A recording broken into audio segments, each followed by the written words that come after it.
Ce jour dédié pour la Refoua Shema de Nathalie Kamra, Hodaya, Bat Daniel, Saada Bezrat Hashem. Notre parasha de Vayeshev, l'histoire de Yosef. Yosef est un sadique énorme. C'est pour ça que Yaakov Avinu l'aimait énormément. C'est marqué qu'il lui ressemblait. Et c'est pour ça qu'il l'aimait. Les gens idiots croient, c'est comme un papa ou un grand-papa qui voit un petit-fils qui lui ressemble. Ah, il a la même bouche que toi, le même nez que toi. Oh, c'est mignon, il aime beaucoup pour ça. Bon, c'est pas le niveau de Yaakov Avinu. C'est écrit que lorsque Yaakov Avinu dormait, on a lu ça la semaine passée, il a dormi à l'endroit du temple, il y avait une échelle avec des anges qui montaient et qui descendaient. Les sages d'Israël disent, qu'est-ce qu'ils faisaient ces anges? C'était des anges qui étaient là-haut, et ils voyaient la tête.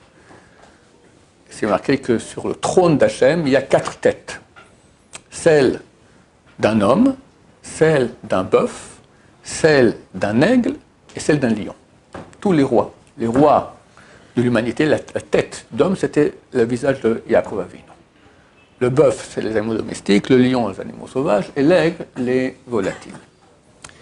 Et les anges d'en bas disaient, mais c'est bizarre, on a vu la tête, même tête en bas. Ils descendaient aller voir. Ah ouais, c'est le même qui est là-haut. D'accord? Yechezkel, le prophète, il cite ces 4 têtes, et après, plus tard dans Yechezkel, il cite autrement. Il dit, il y a un homme, il y a un aigle, il y a un lion, et il y a une tête de petit enfant, de jeune homme. Pourquoi? Parce que le bœuf, c'est le père du veau. Et le veau, ça fait rappeler le veau d'or. Donc il a pris à Hachem de changer. On a mis à la place un jeune homme. C'est qui le jeune homme? Yosef. Et il ressemble à l'homme, bien sûr. À Yaakov, il aimait Yosef parce qu'il savait que là-haut, maintenant, il y avait aussi la tête de son fils Yosef. C'est un sadique énorme. Et le Ramban, Nachmanide, écrit que depuis qu'il est né, jusqu'au jour de sa mort, Roi HaKodesh n'en a pas quitté. Il avait l'Esprit Saint et tout ce qu'il faisait était guidé par la Shrina, par la présence divine. C'est phénoménal. Maintenant, ses frères étaient jaloux de lui et lui cachait son jeu. Comme tous les grands tzadikim, les vrais tzadikim, ils cachent. Alors, il jouait avec ses bouclettes, il faisait toutes sortes de choses comme ça, du genre un chemin nul. Alors, ça les mettait hors d'eux, les frères, que Yaakov lui enseignait tous les grands secrets de la Torah, l'enseignait à Yosef. Énorme, alors qu'il savait que c'était un vaurien, il croyait que c'était comme avec Esav. Le père Yaakov, un frère Esav, qui était le pire des Rachaïm qui a presque a connu le monde. Ils ont cru que c'était la même chose. Donc, ils ont décidé de le tuer et ils l'ont jeté dans un trou. La Gemara dit que ce trou faisait 20 amot, 20 amas, 20 coudées. 20 coudées, c'est environ 10 mètres, un peu moins, 9,60 mètres de profondeur. Il ne faut pas sortir tout seul de là-bas. Et pour finir, il y a une caravane d'Ishmaélites, des Midianites, Michel, c'est plusieurs ventes, et ils ont décidé de le vendre, et comme ça, il est parti en Égypte. La Gemara, dans le traité Shabbat, on n'a pas un traité Hanouka. Ça n'existe pas. Mais dans le traité Shabbat, tu as 5 pages environ qui parlent de Hanouka. Et chaque année, Hanouka tombe dans les parachutes qui parlent de Yosef. Ça marche ensemble. Et là-bas, la Gemara, elle dit que si quelqu'un met sa bougie dans son magasin, à l'époque, les rues, c'est comme dans les villes aujourd'hui, étaient très étroites, 1 mètre, 1,5 mètre grand maximum. Donc il y a des petits magasins, comme il y a un magasin, il met une bougie dedans. Et passe, dans le domaine public, passe un chameau avec des grands ballots de lin. Les ballots de lin, ils rentrent dans le magasin. Et au contact de la bougie, ils brûlent, et toute la ville brûle. Qui est responsable? Le propriétaire du chameau. Il ne va pas rentrer dans une rue pareille avec des ballots de lin. À Hanouka, il faut mettre la bougie à l'extérieur. La ville là-bas, Rabbi Yehuda qui dit, si ça s'est passé que le chameau est passé avec les ballots de lin pendant Hanouka, bien que la bougie était à l'extérieur, normalement, dans ce cas-là, c'est le responsable, le propriétaire de la bougie qui est responsable. À Hanouka, vu qu'il faut le mettre dehors, il n'est pas responsable. Bon, Tout à coup après, la Gemara nous flanque une chose qui n'a aucun rapport. On nous dit, Yosef a été jeté dans le trou, et c'est marqué dans la Torah, Haborek en bomaim. Le trou est vide et il ne contient pas d'eau. Demande la Gemara là-bas. Si tu me dis qu'il est vide, ben c'est clair qu'il n'y a pas d'eau. Quand tu me dis qu'il est vide, il n'y a pas d'eau. Pour nous dire qu'il est vide, et de l'eau il n'y a pas, mais autre chose à la place. Des scorpions et des serpents. Et après, la Gemara continue, elle reprend, il faut mettre la bougie de Hanouka par-ci, par-là. C'est flanqué comme ça au milieu de la Gemara, cette histoire de Yosef dans le trou, ça n'a aucun rapport. Alors, il y en a qui disent que oui. Pourquoi? Parce que c'est écrit que la bougie de Hanouka, on ne peut pas la mettre trop haut. Si on a un voisinage, des maisons en face qui voient ta bougie de Hanouka, ça va. Mais si tu n'en as pas, et tu la mets maintenant à ta fenêtre, et ta fenêtre fait plus de 9,60 m, 20 amas, comme le trou de Yosef, 20 amas, alors c'est pas valable. Pourquoi? Parce que les gens ne voient pas. Ils ne se lèvent pas la tête tellement pour voir là-haut. Comment ils disent Radal? En shlita ta'ain. Il n'y a pas la maîtrise de l'œil. Tu ne vois pas. Vous me direz, non, mais quelqu'un qui est plus haut, il le voit, quelqu'un qui est plus bas, il ne voit pas à moins. Bon, ils ont pris une moyenne, 20 amas, 9,60 m. C'est curieux, cette terminologie des sages d'Israël. Il n'y a pas shlitat, il n'y a pas la maîtrise de l'œil. Maîtrise de l'œil. Dis, on ne voit pas. D'accord, c'est trop, c'est quoi? Maîtrise de l'œil. Super bizarre. Et c'est quoi cette histoire qu'on nous flanque l'histoire de Yosef au milieu des lois de Hanouka? Ça n'a aucun rapport. Alors il y en a qui disent non, pour te dire que le trou faisait 20 amas aussi. Il était profond 20 amas. Il n'y avait pas de maîtrise de l'œil, d'accord? Mais pas de rapport avec Hanouka. Bon, c'est une explication très, très... Je pense qu'il y a une explication plus profonde.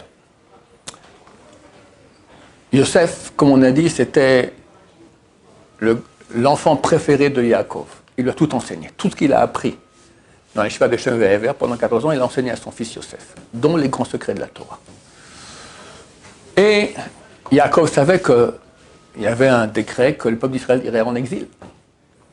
Et ça commence avec Yosef. Yosef, il a amené la Shrina avec lui, la présence divine, déjà en Égypte, il a préparé quelque part le chemin. Et en fait, tout ce qui se passera durant l'histoire avec le peuple d'Israël, c'est déjà passé avec les ancêtres. C'est marqué, Ma'aseh Avot Siman Abanim. Les actions de nos ancêtres, de nos patriarches, sont un signe pour leur descendance. Donc ce qui s'est passé avec Yosef, Abraham, Isaac, Yaakov et Yosef, c'est aussi passé avec le type de ce qui se passe avec l'histoire. Donc Yosef et Yaakov est parti 20 ans chez Lavan, nous on sera 2000 ans en exil, avec pire que Lavan, tous les peuples qui sont autour de nous. Mais Yosef aussi, il est parti en exil. Pourquoi? Pour préparer le peuple d'Israël à résister aux tentations de l'exil. La pire tentation, c'est quoi? Les femmes. Comme moi qui a été tenté par cela. S'il n'y avait pas eu Yosef qui a résisté à la femme de Potiphar, on serait tous tombés dans le panneau avec Christine. Christine, Fatima, qu'est-ce que j'en sais? Tous! Grâce à Yosef, on a reçu en nous cette puissance de tenir. Pas tous, hélas. Pas tous, hélas. D'accord? Énormément sont tombés. Le peuple d'Israël n'aurait plus existé. Là, il existe quand même. Pas beaucoup. J'ai expliqué dans un cours dernièrement que quand j'étais jeune, j'avais appris au collège que le peuple d'Israël à l'époque romaine, c'était 8% de la population mondiale. Si on devait être aujourd'hui 8% de la population mondiale, quelqu'un est fort en maths ici, combien il y a d'habitants aujourd'hui sur Terre? 8 milliards, 9 milliards 8 milliards.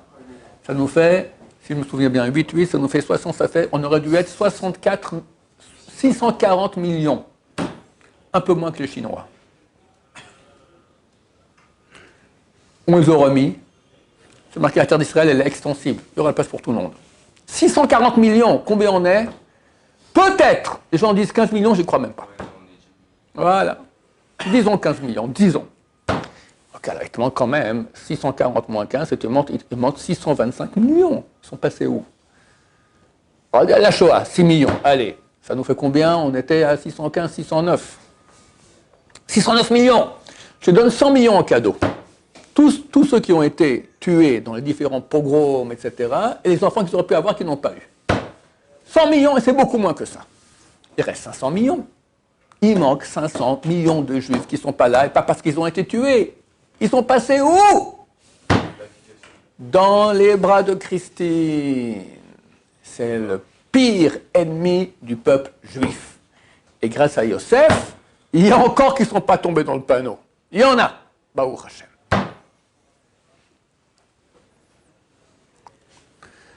Donc le trou dans lequel on jette Yosef s'appelle ce qu'on appelle le trou de l'exil.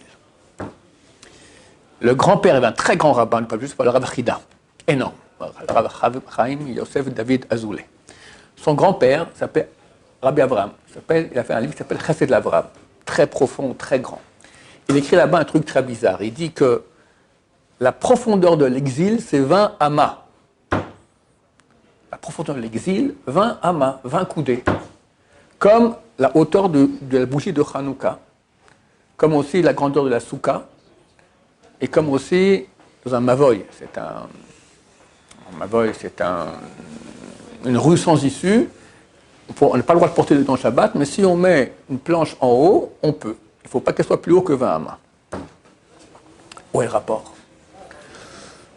Ces trois mitzvot-là, il faut qu'on puisse voir la planche, qu'on puisse voir la bougie de Hanouka, qu'on puisse voir le toit de la souka.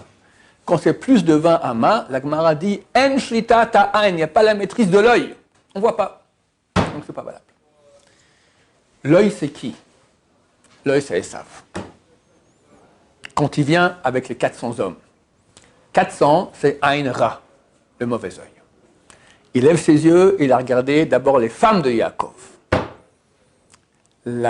Son nom, c'est Edom, rouge. Rouge, c'est le look. C'est la partie la plus superficielle qui touche les yeux. La civilisation des yeux, c'est l'Occident. En mal, la pornographie, la mode, tout ce que tu veux, tout ce qui est, c'est Esav. Attends, c'est marqué Esav, c'est notre ennemi. Durant tous les exils, il a la maîtrise. La maîtrise de l'œil. Combien de temps? Dit le Chesed Avraham, profondeur 20 amas, 20 coudées. C'est quoi 20 coudées? Ça m'a fait tilt. Ama, c'est une coudée. T'inverses, tu permutes les lettres, ça fait Mea, 100. 20 fois 100, 2000 ans d'exil. 2000 ans d'exil. C'est pour ça, Hanouka, ça veut dire mot chinour, éducation, on a mis en place ce que Yosef a déjà commencé à mettre en place, le modus vivendi, comment on fait pour survivre face aux ennemis qui veulent notre fin spirituelle et matérielle. Comme une petite bougie dans l'obscurité. Alors on l'allume au début de la nuit, c'est le début de l'exil. C'est valable toute la nuit, on peut allumer toute la nuit si du monde nous voit, d'accord? Jusqu'au jour qui va se lever, c'est l'époque mécanique, c'est dans quelques jours avec l'aide de Dieu. Hanouka, c'était la mise en place de ce qui va nous permettre de survivre pendant l'exil. Savoir avec Yosef, qui était aussi dans le trou, 20 amas, et que Yosef, c'était le seul qui a pu résister à l'œil de Esav. C'est marqué que lorsque Esav est venu avec les 400 hommes, alors tous se sont prosternés, lui il s'est mis devant sa mère, Rachel, il a dit « ma mère elle est belle ». Esav va le regarder, je me mets devant. Grâce à ça, c'est marqué dans sa bracha, quand il est béni après par son père Yaakov, « Ben Porat Yosef, Ben Porat Alehaïn ». Tu es charmant, Yosef, charmant, Alehaïn, tu es au-dessus de l'œil de Esav. Et quand Yosef est né, alors Yaakov a dit à Lavan, je rentre maintenant. L'ennemi, le seul qui peut vaincre Esav, si Yosef il est né, je rentre maintenant en terre d'Israël. Donc c'est ça, la fête de Hanouka. C'est la prina, c'est Yosef qui nous permet de résister surtout aux tentations des femmes. C'est ça la fête de Hanouka. Pendant 20 amas, pendant 20 siècles, c'est le pourquoi profond de ces trois mitzvot, pourquoi ça ne marche pas au-dessus de 20 amas. Il n'y a pas la shlita, la maîtrise de l'œil de Esav. Voilà, Bezrat Hashem. Baruch Adonai, l'olam, amen va amen.